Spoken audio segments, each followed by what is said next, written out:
سلام الله عليكم ورحمة الله تعالى وبركاته داودايال كسو داودا برنامج كني عيارها او انكو قادا ديجي دونو قدباءات وحيسا بدان سيدا مانشستر يونايتد oo dib u cusboonaysiinaysa xiisihii ay u qabtay Antonio Griezmann iyo qorshe cajaa'ib leh oo waqti xaadirka kan ay la timid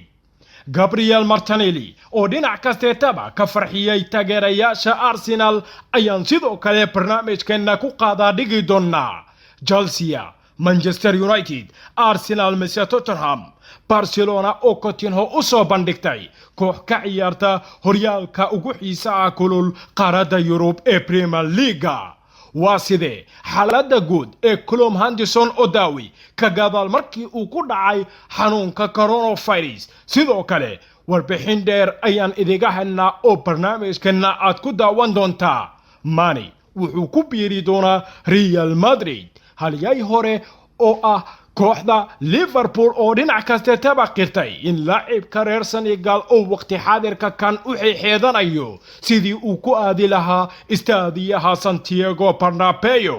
qodobada iyo kuwa kale oo aad u xiiso badan ayaadna ku daawan doontaa barnaamijkeennii ciyaaraha ugu horeyn laagsaar muuqaalkan sabskraib dhaho janaalkeena adigoo riixaya calaamadda gambaleelka mahadsani waxaa mar kale dib u ololay xiisihii ay u qabtay kooxda Manchester United sidii ay ku heli lahayd laacibka reer France iyo kooxda Barcelona ee Antonio Griezmann wargeyska Mundo Deportivo ee ka soo baxa cariga Spain ayaana waqti xaadirka kan waxa uu qirtay in Manchester United ay dib ugu soo laba kaclaysay xiisihii ay u qabtay tiima dahabkii hore ee kooxda Atletico Madrid oo ka hor inta uusan ku biirin kooxda ku ciyaarta istaadiyaha Camp Nou United waxa ay doonaysay in ay ka soo dejiso qalcadda Old Trafford laakiin riyadaasi waxa ay noqotay mid gabi ahaanba ku soo idlatay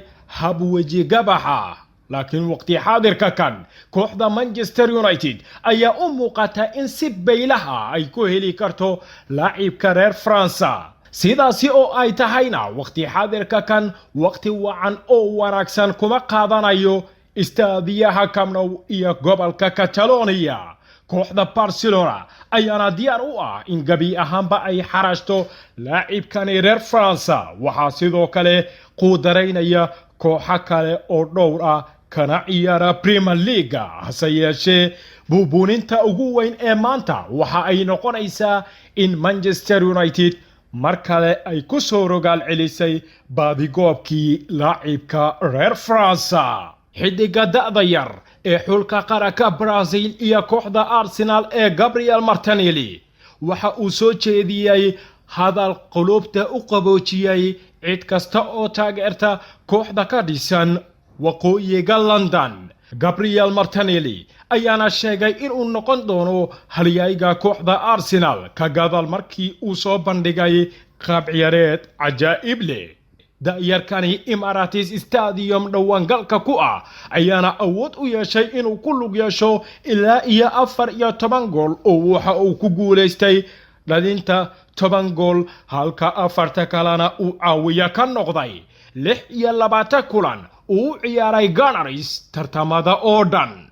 sidaasi oo ay tahayna laacibkani da'ada yar oo la hadlayay jiriirada Fofoto waxa uu yiri waxa aan doonayaa in Arsenal aan kula guuleysto koob badan sida horyaalka iyo waliba Champions League waxaan doonayaa inaan ku farxiyo taageero kasta oo Arsenal ah waxa ay u qalmaan waxa ugu fiican kaliya ma ahan taageerayaasha laakiin shaqaalaha kooxda waxa ay doonayaan in wax waliba ay u celiyaan kooxda waxa aan doonayaa in aan noqdo halyayga kooxda Gunners ayuu ku faanay Gabriel Martinelli oo waqti xaadirka kan qayb ka ah ciyaartooyda ay sida weyn indhaha ula raacayaan jamaahiirta Gunners oo maxaa yeelay dhinac kasteetaba waxay la dhacsan yihiin qaab ciyaareedkiisa joogtada kooxda Barcelona dhankeedana waxa lagu soo waramayaa in waqti xaadirka kan ay diyaar u tahay inay islaafiso Philippe Coutinho laacibkii hore ee kooxda Liverpool. xidiga reer Brazil ayaana ku dhibaatooday la qabsashada istaadiyaha Camp Nou tan iyo markii uu kaga soo biiray kooxda ku ciyaarta ciidii Anfield Road suuqii January ee 2018 waxaana xilli ciyaareedkan qaab ciyaareed amaah ah uu ugu ciyaaray kooxda Bayern Munich. Philippe Coutinho ayaana awood u yeeshay dhalinta 8 gool halka caawiya uu ka noqday 6 kale marka la eego kulamada Bundesliga ee dalka Jarmalka. Todobaadyadii ugu dambeeyayna waxaa si weyn loo hadalhayaa in kooxda Barcelona ay ka iibin karto laacibkan kooxaha ka ciyaara Premier League siiba kooxda uu hogaamiyo macallin Frank Lampard. laakiin kooxda ka dhisan galbeedka London ayaa dhankeeda iyadana waxa ay doonaysaa in ay ku qaadato hab amaah ah maadaama ay u baahan tahay suuqa soo aadan in ay fuliso mashaariicda dooqa koobaad u ah.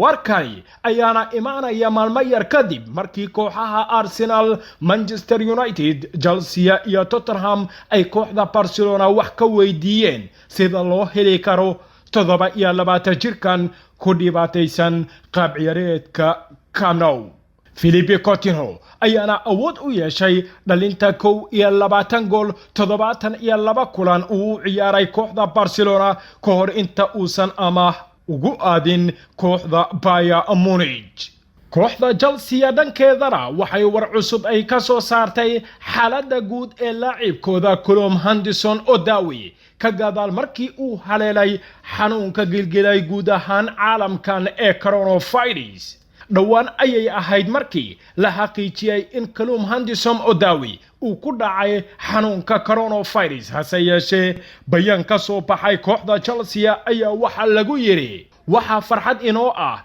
inaan idigu wargelino in Callum Hudson-Odoi haatan uu dareemayo xaalad wacan waliba uu ku soo laabtay xaaladda caadiga ahayd kadib in muddo ah oo lagu sameeyay go'doomin ayaa lagu yiri bayaanka kooxda Blues. sidoo kale bayaanka waxa intaas la sii raaciyay da'yarka haatan tababar ayuu ku sameeynaya gurigiisa si dhismaha jirkiisa uu u ilaaliyo. arintani ayaa imaanaysa xilli dhowr ciyaartooy weli laga daweynayo xanuunkan halka qaarna ay ka soo kabteen sida macallin Mikel Arteta oo ah midka hogaamiya kooxda Arsenal.